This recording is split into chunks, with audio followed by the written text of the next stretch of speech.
नमस्कार दर्शक, आप देख रहे हैं जयगांव मिरर्स। प्रस्तुत है आज की मुख्य समाचार रैपिड हेडलाइंस न्यूज। सुबह 7 बजे एक मृतक का फंदे से लटका हुआ शव मिलने से मेंदगुड़ी में सनसनी फैल गई। मालूम हो कि मृतक का नाम जितेन रॉय है। उनका घर मेंदगुड़ी ब्लॉक के जलपेश से सटी इलाके में है। पारिवारिक सूत्रों के अनुसार बुधवार सुबह पड़ोसियों ने मृतक को घर के पास एक पेड़ से लटका हुआ देखा। परिजनों को सूचना दी गई तो मौके पर पहुंचे। इसकी सूचना मेंदगुड़ी थाने को भी दी गई। पुलिस शव को बरामद कर मेंदगुड़ी ग्रामीण अस्पताल ले आई, जहां ड्यूटी पर मौजूद डॉक्टर ने उन्हें मृत घोषित कर दिया। पुलिस ने शव को पोस्टमार्टम के लिए जलपाईगुड़ी मुर्दाघर भेज दिया है। पुलिस घटना की जांच शुरू कर दी है।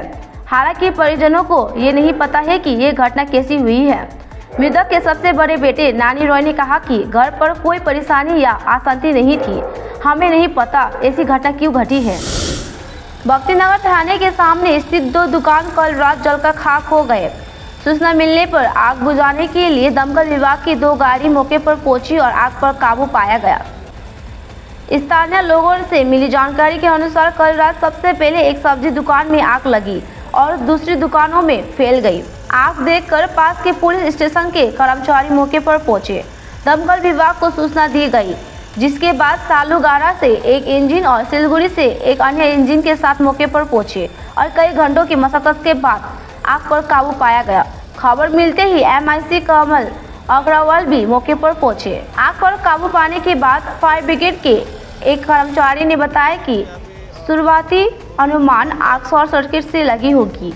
आग से लाखों का नुकसान हुआ है। सिलगुड़ी के मेयर गौतम देव ने बुधवार को आग कांड स्थिति का दौरा किया और प्रभावित व्यवसायियों से बात की। व्यवसायियों के विवाद से ट्रैफिक हुआ जाम। पुलिस ने स्थिति को किया नियंत्रित। जलपाईगुड़ी के दीन बाजार में सुबह 7 बजे एक दुकानदार के सारे फल सड़क पर फेंकने के आरोप में 2 व्यवसायियों को खूब बकझक हुई। इससे आसपास के बहुत से लोग एकत्र हो गए। इस झमेले के कारण दीन बाजार ब्रिज से सटे इलाके में ट्रैफिक जाम की स्थिति पैदा हो गई। कोतवाली थाने की पुलिस मौके पर पहुंचकर स्थिति को नियंत्रित किया। जानकारी के अनुसार बुधवार की सुबह 7 बजे जलपाईगुड़ी दीन बाजार ब्रिज से सटे इलाके में 2 फल व्यवसायी आपस में बहस कर रहे थे। दुकान के मालिक और दुकान के किराएदार के बीच विवाद के चलते बाजार क्षेत्र में काफी लोग जमा हो गए। दुकान के मालिक ने कथित तौर पर किराएदार दुकान का सारा फल सड़क पर फेंक दिया। मालिक की शिकायत है कि किराएदार दुकानदार लंबे समय से बिना किराए दिए कारोबार कर रहा है।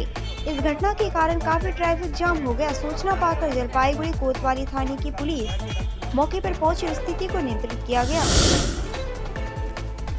रामकृष्ण मिशन आश्रम हमला मामले में 5 व्यक्ति गिरफ्तार।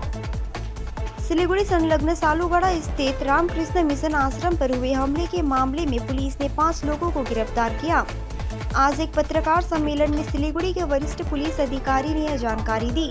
उन्होंने बताया कि 19 तारीख की रात में रामकृष्ण मिशन से कुछ लोग घुस गए थे और उन्होंने तोड़फोड़ की थी। इसकी शिकायत रामकृष्ण मिशन की तरफ से भक्तिनगर थाने में दर्ज कराई गई थी। इसके आधार पर पुलिस ने कार्रवाई करते हुए 5 लोगों को गिरफ्तार किया है।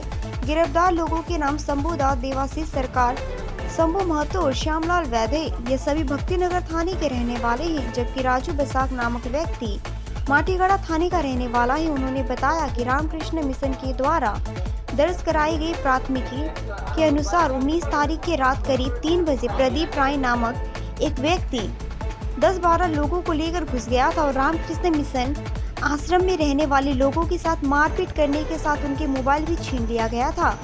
पुलिस ने मामले की जांच करते हुए लोगों को गिरफ्तार किया।